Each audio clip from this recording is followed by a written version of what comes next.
Assalamualaikum warahmatullahi wabarakatuh. Alhamdulillahi rabbil alamin. Alhamdulillahilladzi da'ana ila daris salam wa hadana ila siratikal mustaqim wa ala alihi wa sahbihi ajma'in. Asyhadu an la ilaha illallah wahdahu la syarikalah wa asyhadu anna sayyidana Muhammadan abduhu wa rasuluhu alladzi la nabiyya ba'dah. Amma ba'd. Qala Allah ta'ala fi kitabihil karim, a'udzu billahi minasyaitonir rajim. Bismillahirrahmanirrahim.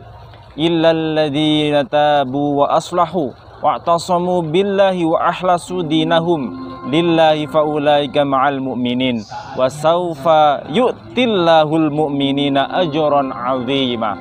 Artinya, kecuali orang-orang yang taubat dan mengadakan perbaikan dan berpegang teguh pada agama Allah dan tulus ikhlas mengerjakan agama mereka karena Allah, maka mereka itu adalah bersama orang yang beriman, dan kelak Allah akan memberikan kepada orang-orang yang beriman pahala yang besar, ajron azima, pahala yang besar bagi orang-orang yang sabar dan ikhlas dalam menjalankan agamanya, yakni agama Islam, ad-dinul Islam, Islam rahmatan lil alamin.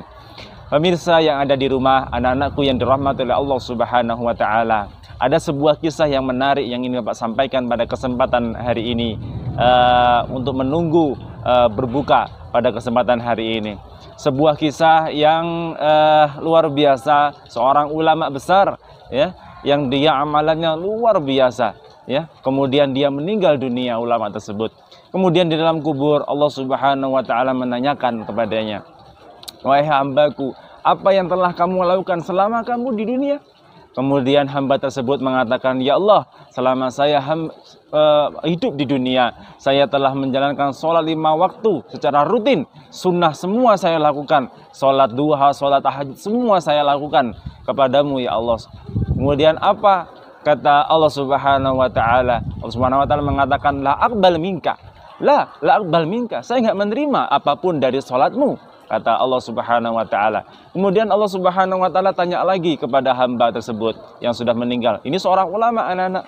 Kemudian ulama tersebut mengatakan, "Ya Allah, selama saya hidup di dunia, saya sudah mengeluarkan zakat fitrah, zakat mal saya, semua saya berikan, sedekah luar biasa saya berikan kepada fakir miskin." Kemudian Allah bilang apa? "La aqbal minka." Saya enggak menerima sedikit pun dari yang kamu lakukan. Ya, zakatmu saya enggak terima, sedekahmu saya enggak saya terima. Ya. Kemudian Allah tanya lagi berikutnya. Kemudian seorang tersebut mengucapkan lagi pada Allah, "Ya Allah, selama saya hidup di dunia, saya sudah berumroh, saya sudah berhaji, berkali-kali saya lakukan untukmu ya Allah Subhanahu wa taala." Kemudian apa kata Allah? La aqbal minka. Saya enggak menerima sedikit pun dari yang kamu lakukan, kata Allah. Ya Allah ya. Kemudian hamba tersebut tanya kepada Allah ya. "Ya Allah, lantas apa? Lantas apa yang kau terima dari apa yang saya lakukan selama di dunia?" Ya, salat pun sudah diterima, ya, zakat pun tidak diterima, puasa pun tidak diterima, umroh tidak diterima. Ya, lantas apa ya Allah yang kau terima selama saya hidup di dunia ini? Kemudian Allah Subhanahu wa taala mengatakan bahwa ada satu amalan yang kau laksanakan selama kamu hidup di dunia, ya, bahkan kurang lebih 60 tahun kamu hidup di dunia, ada satu amalan saja yang saya terima. Apa itu? Ya Allah, yaitu dulu kamu pernah menyingkirkan duri di tengah jalan. Menarik anak-anak bahwa hanya dengan menyingkirkan duri di tengah jalan, ya, Allah maafkan semua dosa-dosanya. Allah berikan karunia kepadanya sehingga dia bisa masuk surga. Bayangkan, hanya gara-gara menyingkirkan duri. Kenapa dia bisa menjadi ahli surga, ahli jannah? Gara-gara menyingkirkan duri? Karena dia melakukan perbuatan itu, amaliyah itu dengan tulus ikhlas. Ya, seperti yang tadi disebutkan, wa ahlasu, ya, ikhlas, tulus ikhlas untuk menjalankan ibadah, menjalankan agama Allah Subhanahu wa taala. Anak-anakku yang luar biasa, memang ikhlas ini merupakan sesuatu yang mudah untuk diucapkan. Betul? Ya, tapi kadang sulit untuk dilakukan. Ya, sholat aja kadang kalau kita nggak disuruh nggak mau sholat. Ya, puasa aja kalau nggak kewajiban nggak mau. Ya, apapun ya, kalau kita nggak kewajiban aja nggak mau ya, tulus ikhlasnya itu kecil ya. Oleh karena itu untuk mendapatkan derajat ikhlas ada beberapa tahapan anak-anakku. Yang pertama adalah kita harus 3S ya. Apa itu 3S?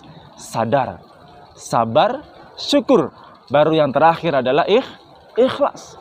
Sadar bahwa kita ini adalah hamba Allah yang tidak memiliki apapun di dunia. Hanya Allah ya, la haula wala quwata illa billah. Hanya milik Allah semuanya, kekuatan semuanya ini milik Allah Subhanahu wa taala. Kita hanya dititipi. Kita hanya hamba yang kita harus menghamba kepada Allah dengan segala apapun kondisinya. Ya. Kemudian yang kedua adalah sabar. Ya, setelah sadar bahwa kita adalah hamba Allah yang tidak punya apa-apa, hanya menghamba kepada Allah. Tugas kita meminta ampun kepada Allah. Yang kedua adalah sabar.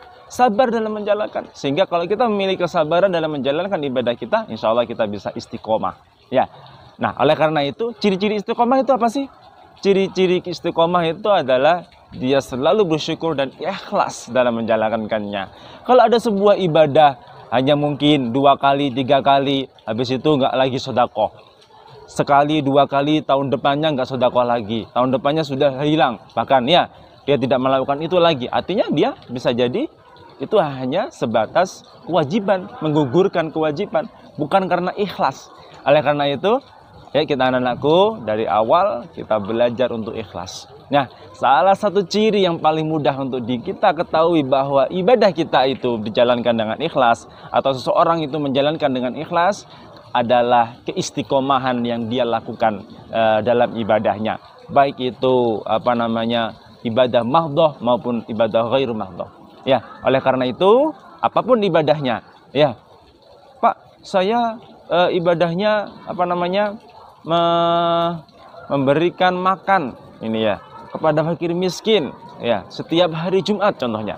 Tapi kalau itu istiqomah, insya Allah itu luar biasa. Bahkan istiqomah ini sering Bapak katakan bahwa istiqomah itu lebih tinggi daripada karamah. Ya, sekecil apapun kalau istiqomah, insya Allah kita akan menjadi orang yang memiliki derajat yang baik di sisi Allah Subhanahu wa taala dan ikhlas dalam menjalankannya. Dan mudah-mudahan selama di bulan suci Ramadan ini kita lakukan semua dengan ikhlas sehingga Allah memberikan kemudahan untuk kedepannya setelah bulan suci Ramadan kita tetap menjalankan ibadah kita dengan ikhlas, dengan istiqomah. Sekian dari Bapak, mohon maaf. Wabillahi taufiq wal hidayah war ridha wal inayah. Wassalamualaikum warahmatullahi wabarakatuh.